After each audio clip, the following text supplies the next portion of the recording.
In this video, we are detailing everything that would happen to Abu Trica. If you've been following the streets for a while, then you know that once the FBI puts your name on their paperwork, the game switches instantly. Every movement becomes a risk. Every phone call becomes evidence. And every friend becomes a potential problem. And that is exactly the situation Abu Trica, known legally as Frederick Kumi, finds himself in right now. The boy has crossed from the world of local hustle into the world of international crime. And that shift alone is enough to change the ending of his entire story. To break down what will happen to him, you need to understand the crime itself, how he was monitored, how he was arrested, what charges he's facing, and how the U.S. federal justice system handles people in his exact situation. And since this is Wicked Blogger Ghana, we won't sugarcoat anything. We will talk the way the streets talk, but with the accuracy of someone who knows both the local landscape and the international system. No subheadings, no shortcuts, just straight talk from offense to outcome. The offense itself is the kind of crime that the FBI doesn't just chase casually. Romance fraud, elderly victims, cross-border funds, AI-generated fake identities, and an amount that crosses millions.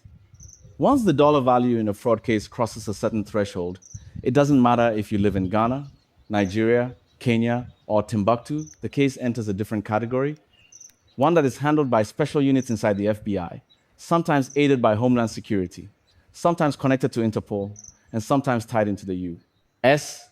Attorney's Office for Financial Crimes.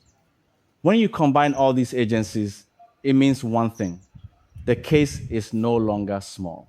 And the person involved is no longer dealing with local laws, they're dealing with international agreements. What made Abu Trica's case worse is not just the money involved, but the demographic of the victims, elderly Americans. Once the feds see an elderly person has been scammed, the case jumps into the Elder Justice Initiative, which is a powerful federal structure dedicated to punishing people who target older Americans. The U.S. system views that as a double crime: financial harm and emotional manipulation. That emotional angle makes judges harsher. It makes prosecutors more aggressive. It makes investigators more determined. And that is why a case that started in Swedru has now become international news. So how did he get on the radar? The system didn't catch him overnight. It wasn't because somebody snitched on him immediately. The first red flag usually comes from financial institutions in the U.S. Banks that notice repeated transfers from elderly clients to strange foreign accounts.